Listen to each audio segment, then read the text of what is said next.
بسم الله الرحمن الرحيم.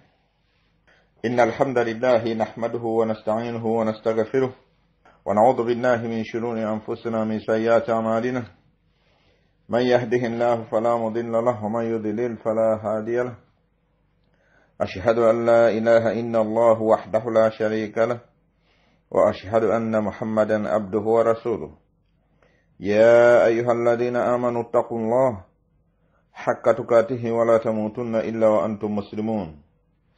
يا أيها الناس اتقوا ربكم الذي خلقكم من نفس واحدة وخلق منها زوجها وبث منهما رجالا كثيرا ونساء واتقوا الله الذي تساءلون به والأرحام إن الله كان عليكم رقيبا. يا أيها الذين آمنوا اتقوا الله وقولوا قولا سديدا يصلح لكم أعمالكم ويغفر لكم ذنوبكم ومن يطع الله ورسوله فقد فاز فوزا عظيما. أما بعد إن أصدق الحديث كتاب الله وخير الهدي هدي محمد صلى الله عليه وسلم وشر الأمور محدثاتها وكل محدثة بدعة وكل بدعة ضلالة وكل ضلالة في النار. Amatendo gonna malungi era amajjuvu ga Allah subhanahu wa ta'ala. Tumutendereza n'amatendo aga malungi era amajjuvu agataliimu bukendeevu wadde. Tuzaako okusabira ekitiibwa Muhammad sallallahu alaihi wasallama oyo gwe yatutumiranga kyakusaasira eri ebitonde byonna.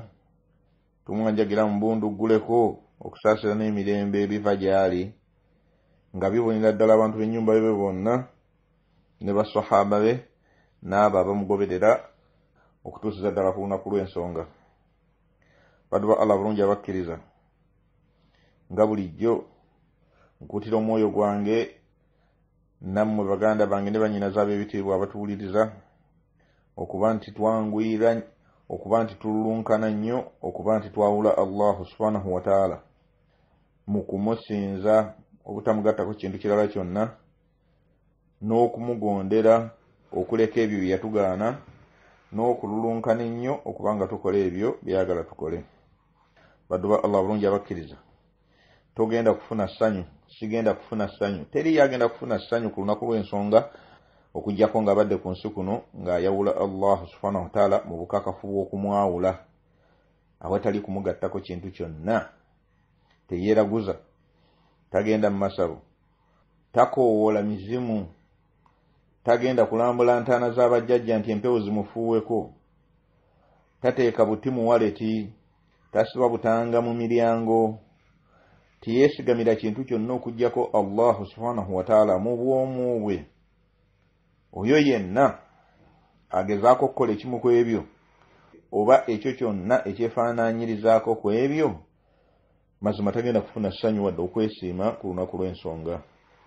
Wabula oyo yenna alijja ng'ebyo byonna yabyewala n'abeera ng'ayawula Allah subhanahu wa ta'ala mu bwomu bwe, ng'era amusinza mu bwomu bwe awatali kumugattako kintu kirala kyonna, era ng'afubanga bw'asobola okulaba nti aleka ebyo bye yamugaana, n'okufubanga bw'asobola okulaba nti ateeka mu nkola ebyo byonna by'amulagira, ng'agondera omubaka Muhammad sallallahu alaihi wasallam n'akola ebyo byonna bye yamulagira. Anti tukimanyi bulungi nti Allah subhanahu wa ta'ala yatugamba dda nti wama ataakumur rasulu fakhudhuhu wama nahaakum anhu fantahu. Omubaka wa Muhammad sallallahu alaihi wasallam kyaba bawadde mukitwale, kyaba baganye mukireke. N'olwekyo tusaanidde tuteekeyo amagezi, tuzuukuse obwongo bwaffe, tulwanyise emyoyo gyaffe okuba nti tegitusika kututwala mu bikyamu, wabula tugirwanyise tube nga ffe tugisika okugitwala eri ekyo Allah subhanahu wa ta'ala kyayagala. Baddu ba Allah bulungi abakkiriza, barakallahu fiikum wa jazakumullahu khairan. Tugenda mu maaso n'omusomo gwaffe ogukwatagana ku dduwa z'abafu. Twaguteekako omutwe ogugamba nti okusoma edduwa z'abafu bid'a.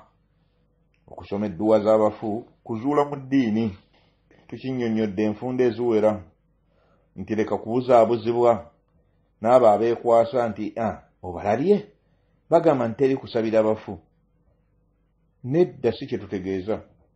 kitutegeeza mukimanyi bulungi nnyo edduwa ze twogerako zi40 zikikutula nsingo zimanya zino za Ramanzaani zimanya zino z'abantu bavudde Makka bakomyewo ebyo byonna tibiriko bujulizi kuva mu Qur'ani wadde mu sunna z'omubaka Muhammad sallallahu alaihi wasallama wadde ne kuba sahaba wadde ne kuba tabi kiki ekiri mu Qur'ani rabbana ighfir lana wa li ikhwanina alladhina sabaquna bil iman kusabira mufu okulijje n'okumanyiddwa nga Allah subhanahu wa ta'ala bw'atugamba mu aya eyo nga Allah subhanahu wa ta'ala bw'atugamba mu aya eyo nti aba bagenda okujja oluvannyuma bagenda kubanga nga basaba bagenda kubeera nga basaba balajanira omulezi waabwe rabbana ighfir lana ayo omulezi waffe tukuwanjagira otusonyiwe ebibi byaffe wal ikhwanina alladhina sabaquna bil imani ne baganda baffe abo abaatukulembera mu bukkiriza ne baganda baffe abo abaatukulembera mu bukkiriza n'olwekyo mu aya eyo tuyigamu nti tukkirizibwa okusabira abafu era okusabira abafu kubuna buli omu omusiraamu yenna waddembe okusabira abafu nga bakkiriza waddembe okusabira abafu nga bakkiriza awatali ekyo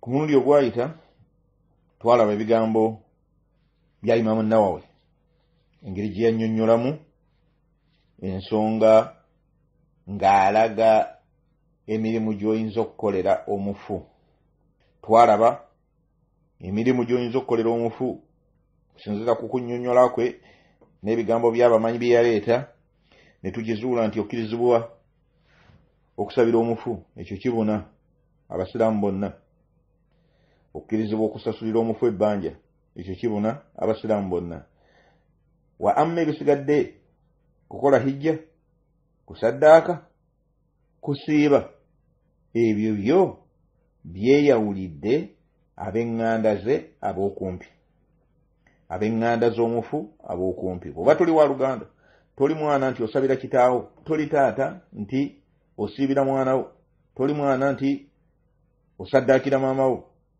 awatali ekyo nedda ebyo byonna twabiraba nga twayingira mu mulyango okulaba abamanyi bannahadiisi boogera ki ku nsonga y'okusoma Qur'ani nga tugisomera abafu kati mu kugiraba okwo mwe mwajjira ebyo byonna abamanyi nga batugaziiriza ng'ojjukira bulungi nti ekibuuzo kyaffe ekiri mu ddiiro abaffe Qur'ani eno gye tukuŋŋaana ku maduwa ne tusoma sinakindi olumu ne tupangisa n'abantu abo abakugu be tusuubira okuba nti bakugu mu kusoma Qur'ani bajje batusomere tubawe ssente abaffe empeera zituuka eri omufu ono gwe twagala okusomera oba nedda ebigambo tulabye bingi ebikwatagana ku nsonga eyo naye situjja kussa mukka tujja kutambuza ekitabo kino biidhinillah paka lwe tunaakiggusa kuba kirimu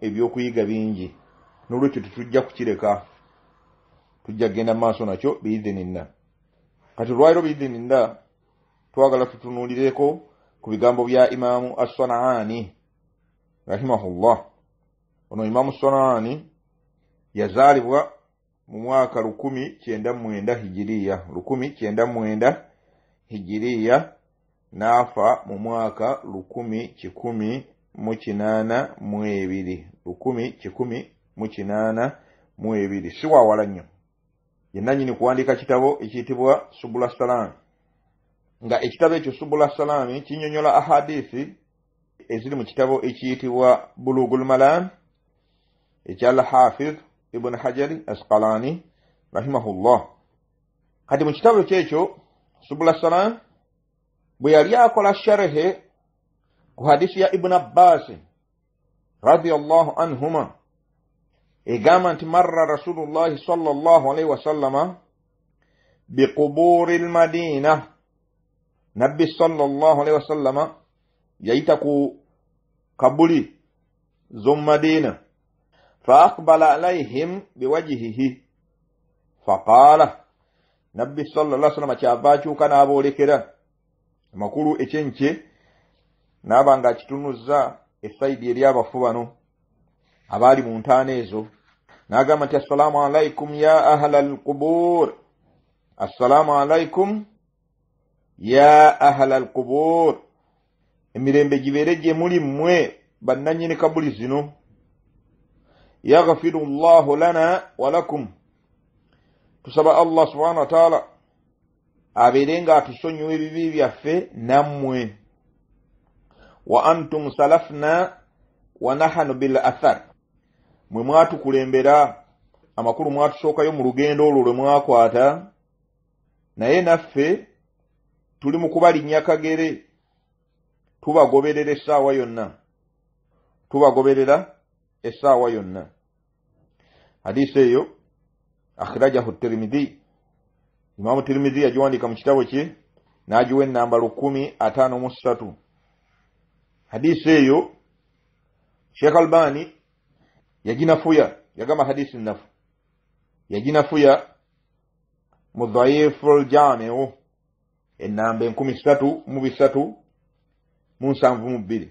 Sheikh yaleta hadisi eyo n'atulaga nti hadisi Sheikh Albani yaginafuya, wabula kiki yagendereramu ebigambo by'omuwandiisi byeyagoberezaako nga nnyonnyola hadisi eno. Yagamba nti fil hadith dalilun ala anna al-insana idha da'a li ahadin aw istaghfara yabda'u bid-du'a'i li nafsihi wa bil istighfari laha. Nti mu hadisi neeyo kiki tulabamu, tuyigamu ki? Etulaga nti omuntu bw'abeeranga ayina okusaba kwonna kw'asaba, idha daa li ahadin, ng'ayina gw'asabira, aw istaghfar, oba ng'amusabira kusonyiyibwa, yabda'u bid-du'a'i li nafsihi wa bil istighfari laha, nti omuntu olina kubeera ng'osookera ku kwesabira gwe nannyini kusaba dduwa zino. Kakube kusaba kusonyiyibwa, olina kusooka kusaba gwe Allah subhanahu wa ta'ala abeere ng'akusonyiwa. Yani idha arada an tad'uwa li ahadin fad'u li nafsika bayna yadayi du'a'i lahu.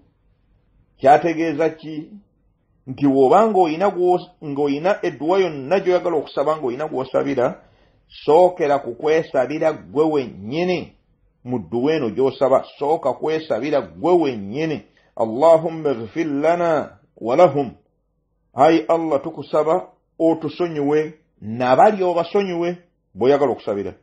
Allahumma afina wa afihim, Allahumma afu anni wa an akhi fulani, ayi Allah kusaba onsanguleko ebyonoono ne muganda wange gundi. Allahumma ighfir li wa li akhi fulani, ayi Allah nkusaba onsonyiwe ne muganda wange gundi. Lwaki? Lianna ar-rasula sallallahu alayhi wasallam yaqul yaghfiru Allahu lana wa lakum wa antum salafna wa nahnu bil athar. Mwe mwatukulembera. Lwaki? Anti nabbi sallallahu alayhi wasallam mu dduwa eyo gye yali asabira abaali mu kabuli yagamba yaghfiru Allahu lana wa lakum, tusaba Allah atusonyiwe nammwe abasonyiwe. Wa antum salafna wa nahnu bil athar, mwe mwatukulembera mu maaso, wa nahnu bil athar. Wadde tugambye nti hadisi eyo nnafu nga Sheikh Albani bwe yagamba, naye bw'ogenda okutunuulira ahadisi endala entuufu zaawukana ebigambo naye ng'amakulu ge gamu, zaawukana naye ng'amakulu ge gamu agali mu hadisi eno.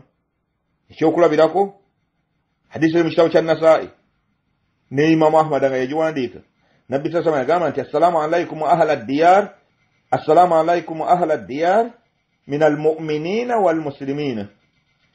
Emirembe gibeere gye muli bannannyini kubeera mu bifo bino, min al-mu'miniina wal-muslimiina, mu bakkiriza ne mu basiraamu. Wa inna insha Allah bikum lahiqun mazima ddala ffe tuli basika bammwe amakulu tuli mu kubagoberera antum lana faratun mwe mutuli mu maaso mwagenda mwatukulembera olugendo luno lwe mwakwata naffe tetugenda okukwata wa nahnu lakum tabi'un naffe tuli mu kubagoberera tujja as'alullaha lana wa lakum al'afiya olaba as'alullaha lana wa lakum al'afiya tusaba Allah subhanahu wa ta'ala atuwe atulongoseze embeera zaffe nammwe era olaba ekigendererwa mu hadisi eri omuwandiisi yali agenderamu nti nabbi sallallahu alaihi wasallam okusaba kuno yasooka kusabira balamu n'alyoka asabira abafu nolwekyo omuwandiisi kiki yali anoonya kukulaga nti bwe tuba tusaba edduwa tusookera ku kwesabira ffe then ne tulyoka tusabira abo be twagala okusabira n'agamba nti wa alayhi waradati al-ad'iyatu al-qur'aniyya aidan n'agamba nti era obujulizi obulala edduwa y'omu Qur'ani gye tumanyi obulungi egamba nti rabbana ighfir lana wa li ikhwanina alladhina sabaquna bil iman edduwa eva mu aya eri mu surati al-hashr aya 10 walladhina ja'u min ba'dihim yaquluna n'abo abagenda okujja oluvannyuma lwabano basahaba bagenze batabi bagenze Allah subhanahu wa ta'ala yayogera ku basahaba abo bagenda okujja oluvannyuma lwammwe yaquluna bagamba rabbana ighfir lana ayo omulezi waffe tukusaba obeerenga otusonyiwa wal ikhwanina alladhina sabaquna bil iman ne baganda baffe abo abaatukulembera mu bukkiriza nabo tukusaba obasonyiwe n'olwekyo mweyo aya era Allah subhanahu wa ta'ala atulaga edduwa gye yatuyigiriza gye tulina okusaba rabbana ighfir lana wa li ikhwanina alladhina sabaquna bil iman tusooka kwesabira rabbana ighfir lana omulezi waffe tukusaba otusonyiwe wa li ikhwanina alladhina sabaquna bil iman ne baganda baffe abo baatukulembera mu bukkiriza nabo tukusaba obasonyiwe surati al-hashr aya 10 Allah subhanahu wa ta'ala era n'atuyigiriza nti osooka gwe mu surati Muhammad aya 19 tugisoma nnyo aya eyo Allah subhanahu wa ta'ala yagamba nabbi sallallahu alaihi wasallam fa'alamu sooka okimanye gwe Muhammad sallallahu alaihi wasallam annahu la ilaha illa Allah sooka okimanye okitegeerera okikakasa enteri yasinzibwa mu butuufu okujjako Allah subhanahu wa ta'ala ekyo bw'omala okukitegeera wastaghfiru li dhambika then musaba akusonyiwe amazambi go ge wakulembeza okukola walil mu'minina wal mu'minat era omusabe asonyiwe abakkiriza abasajja n'abakkiriza abakyala olabye yamulagira kusooka oluvannyuma lw'okukakasa n'okutegeera ani mulezi we ani gw'alina okusinza mu bwomu bwe awatali kumugattako kintu kyonna ekyo bw'amala okukitegeera n'amwawula n'amuteeka wali then alina kuzzaako ki kumusaba abeere ng'amusonyiwa amazambi ge bw'amala okumusaba abeere ng'amusonyiwa ye then asabire abakkiriza abasajja wal mu'minati n'abakkiriza abakyala surati Muhammad aya 19 omuwandiisi agamba fayastaghfiru lidhambihi abeere ng'asaba Allah subhanahu wa ta'ala okumusonyiwa amazambi ge wayastaghfiru lilmu'minina walmu'minati ono mubaka Muhammad sallallahu alaihi wasallam Allah subhanahu wa ta'ala amulagidde asooke asabe Allah subhanahu wa ta'ala amusonyiwe ebibi bye then azeeko okuba nti asabira abakkiriza abasajja n'abakkiriza abakyala agamba nti wa fil hadith anna hadhihi al-ad'iyata wa nahwaha nafi'atun lilmayyiti bila khilafin ekirala kye tuyiga mu hadisi nti edduwa ezifaananako bwe zityo ez'okwesabira n'osabira n'abafu nafi'atun lilmayyiti zigasa omufu ono bila khilafin awataliwo kwawukana mu bamanyi. Amakulu abamanyi bakikkiriziganyako nti edduwa abasiraamu ze basabira baganda baabwe abakkiriza abaafa baganyulwa mu kusaba kuno. فإذا دعا الإنسان للميت omuddu nno bw'abanga asabidde omufu فإن الله تبارك وتعالى ينفعه بالدعاء إذا كان خالصا مقبولا.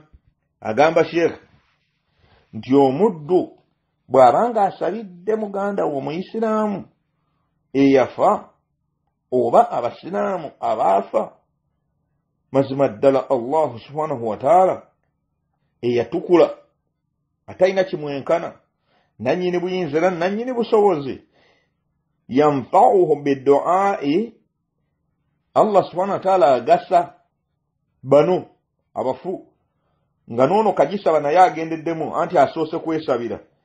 Amakulu Allah subhanahu wa ta'ala abagasa nayo idha kana khalisan maqbulan, bw'abanga omuntu ono kino kyakola akikola lillah era nga edduwa ze zaanukulwa. Tumanyi bulungi nti edduwa ze tusaba ziriko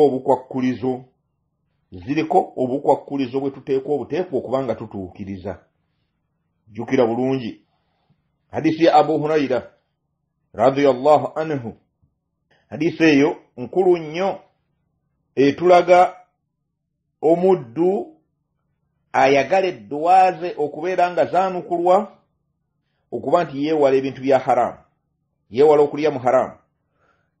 Abu Hurayra atunyumiza nti Nabbi sallallahu alaihi wasallam yagamba, inna Allaha ta'ala tayyibun la yaqbalu illa tayyiban, talina kyakkiriza okuggyako nga kirungi. Wa inna Allaha amara almu'minina bima amara bihi almursalina, mazima ddala Allah subhanahu wa ta'ala yalagira abakkiriza ng'ebiragiro ebyo byabalagira bye bimu bye yalagira ababaka be. N'asoma aya za Qur'ani awo n'agamba faqala ta'ala, Allah subhanahu wa ta'ala yagamba, ya ayyuha rusul, abaye mmwe ababaka bange, kulu minat tayyibati wa'amalu salihan, mulye mu birungi ebyabakkirizibwa ebya halali, ebitali bikyafu, ebitali bya haramu. Wa'amalu salihan, era mukole emirimu emirungi. Olaba mweyo aya alagira bannabbi ababaka be.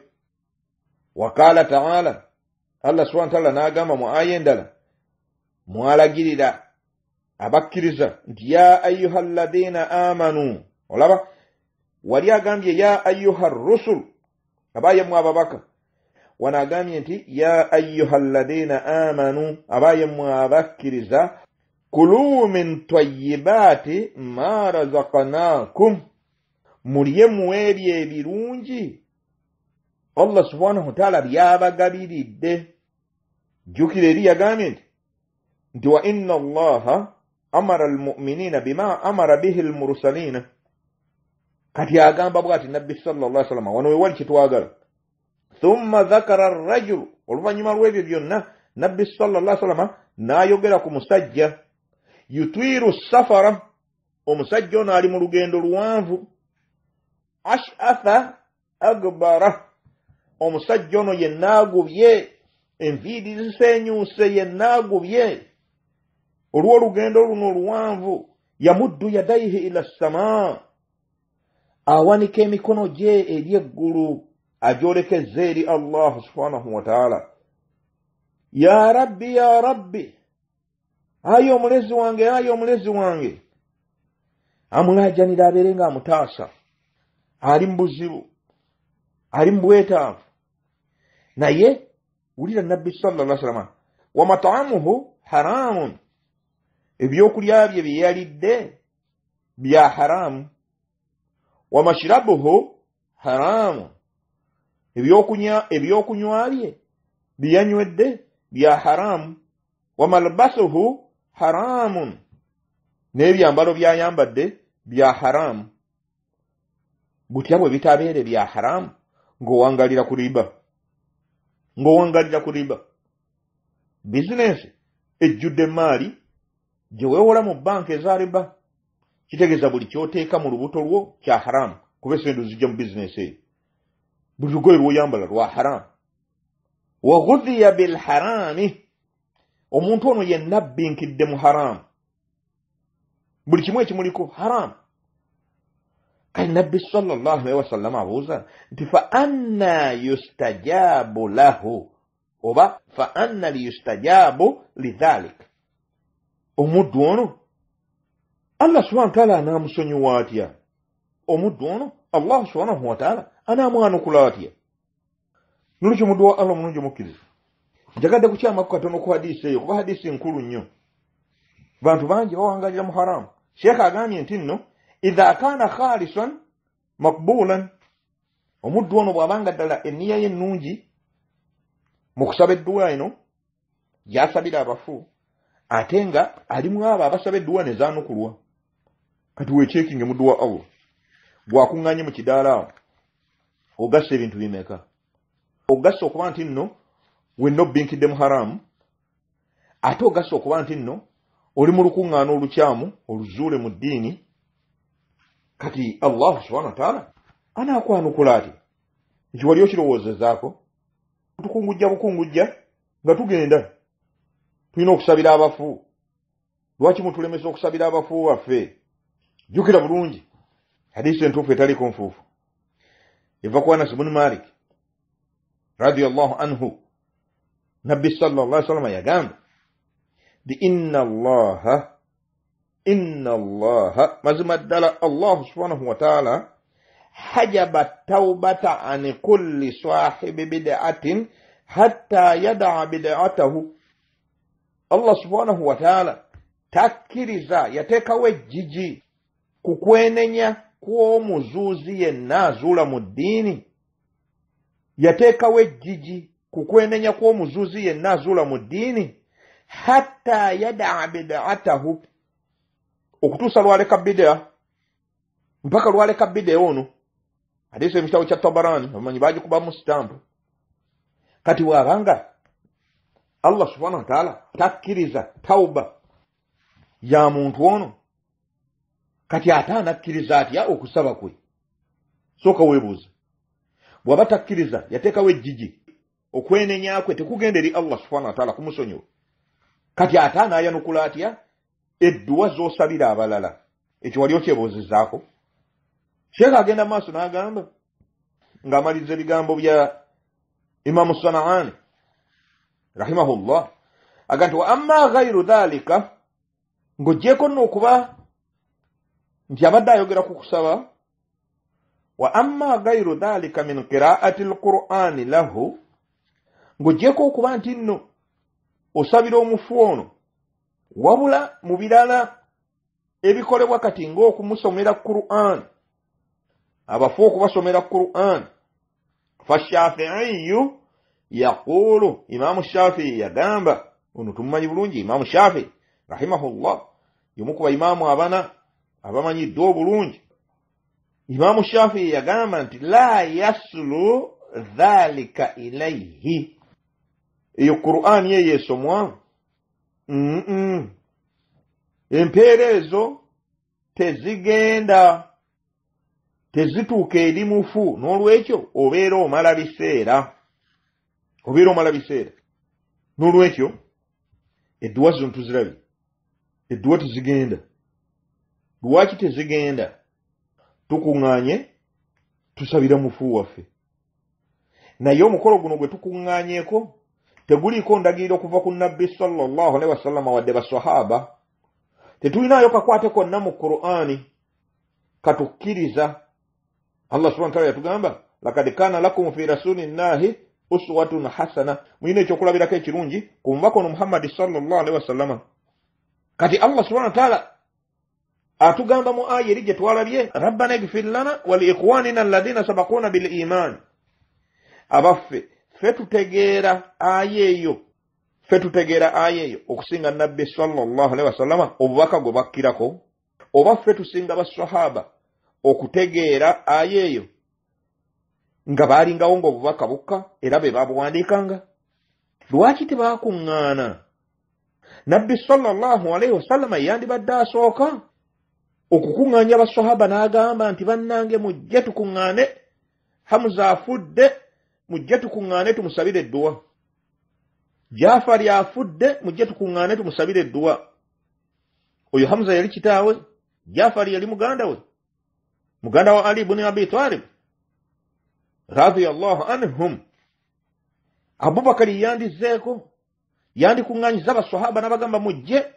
tusabire nabbi sallallahu alaihi wasallam edduwa afudde Umaru ye yandizeeko yandikuŋŋaanyiza abasahaba bonna amaze okutuula ku ntebe y'obwa khalifa yandibakuŋŋaanyiza n'abagamba nti mujje tusabire Abubakari edduwa ey'amakumi 40 anti mukimanyi yafa Uthmani ye yandizeeko n'abakuŋŋaanya bonna okusabira Umaru ibn al-Khattabi edduwa radiyallahu anhum nabwekityo Ali ibn Abi Talib yandibakuŋŋaanyiza bonna naye lwaki nedda lwaki tetufunayo wadde hadisi ennafu nti yino nnafu nti baakuŋŋaana ffe twali tubasinga okusoma Qur'ani n'okugitegeera n'okumanya obulungi n'empeera ezirimu ffe twali tubasinga ekyokuddamu nedda nolwekyo dokituur okuvaayo n'osoma aya eyo n'ogamba nti mweno aya Allah subhanahu wa ta'ala atukkiriza atulagira okuba ntukuŋŋaana tusabire baganda baffe abaafa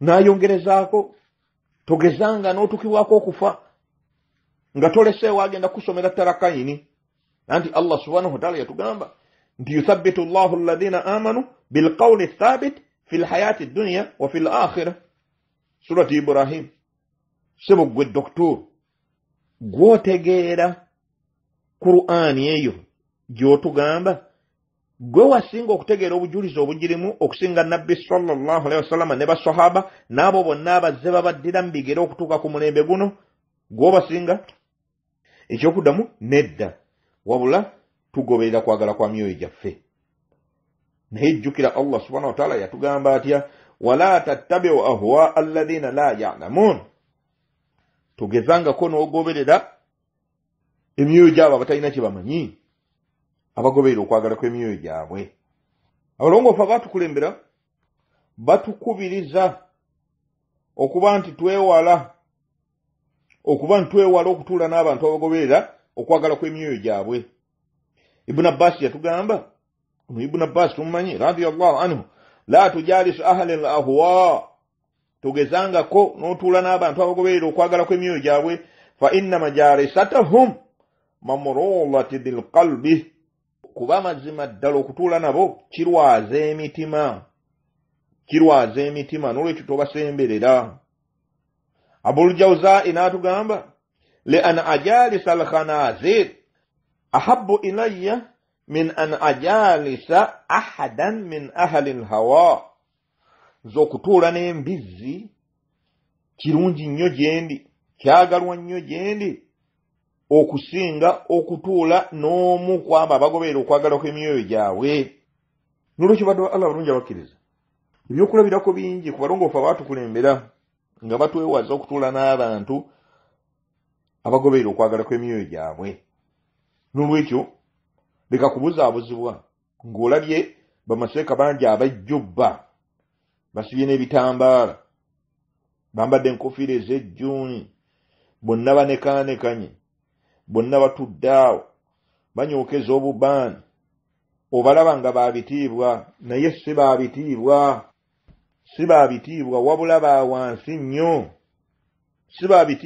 ba wansi nnyo biizinillah ebigambo bingi bye tujja okulaba mu maaso eyo nga tutandise okusimira ddala obubi obuli mu kuzuula mu ddiini ebigambo by'abalongoofu abaatukulembera naddala abasajja nga Abu Muslim al-Khawlani al-Fudhayl ibn Iyad n'abalala baayogera ki kuba nabbidaa bayogera ebigambo nga bikambwe bayogera ebigambo nga bikambwe tujja kubitunuulira biyitinga n'olwekyo muganda wange leka kubuzaabuzibwa n'abo bootwala nti babitiibwa si babitiibwa ebitiibwa byabwe byasangulwawo olunaku lwe baasalawo okwetaba mu kuzuula mu ddiini bekkakkanya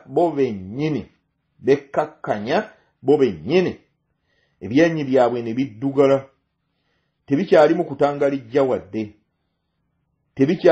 kutangalijja wadde n'olwekyo baleme kubuzaabuza leka genda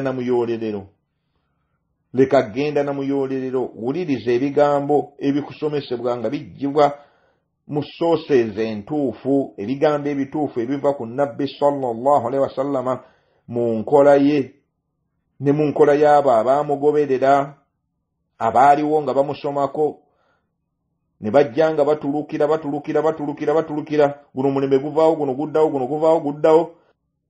guno guddawo okutuusa eddiini eno lwe yatutuukako n'olwekyo bwe batusinga ogitegeera leka kwefuula mugezi law kaana fiihi khairan lasabaquuna ilayhi singa ebyo byonna byalimu akalungi be banditukulembedde okuba nga babikola edduwa ezo be banditukulembedde barakallahu fiikum wajazakumullahu khairan katukomaawo biidhinillah wetujja okutandikira ku mulundi ogujja nga tutunulira ebigambo bya Imamu Shawkani rahimahullah bwe yali nga naye ayogera ku nsonga eyo bwe tunaabimaliriza then tulyoke tulaba ebigambo by'abaimaamu abana okusinziira ku madhhabu gaabwe biidhinillah saba Allah subhanahu wa ta'ala atuteekemu abo abawulira ebigambo ne batwalamu ebyoka ebyomugaso ebirungi ebiyitidde ku lulimi lwange. Allah subhanahu wa ta'ala yansobozesa okubatuusaako ensobi ezibaddemu zange enganze era mulaajenga abeere nga azinsonyiwa mulaajenga Allah subhanahu wa ta'ala ensobi zange aleme kuzibafuulira ekyo ekibabuza. ربنا تقبل منا إنك أنت السميع العليم وتوب علينا إنك أنت التواب الرحيم. ربنا آتنا في الدنيا حسنة وفي الآخرة حسنة وقنا عذاب النار وصلى الله وسلم وبارك على محمد بن عبد الله يا نبي الأمي وعلى آله وصحبه وسلم والحمد لله رب العالمين. سبحانك اللهم وبحمدك أشهد أن لا إله إلا أنت أستغفرك وأتوب إليك والسلام عليكم ورحمة الله وبركاته.